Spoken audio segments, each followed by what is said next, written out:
This is a bushingfix.com installation video for the JE1 kit. For this cable, it has a two-piece bushing, has a rubber surround piece with a plastic inside piece which tends to break. You'll want to get both pieces out when you remove the old bushing. Take the new bushing and use your thumb and press it in from the top.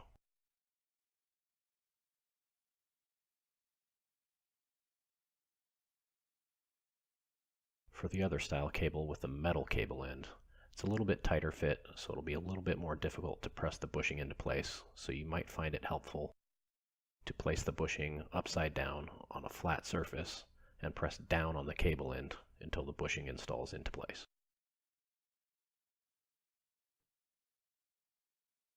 Use a small amount of the included grease on the transmission lever ball. And snap the cable into place. And that's it, you're done. Thanks for watching.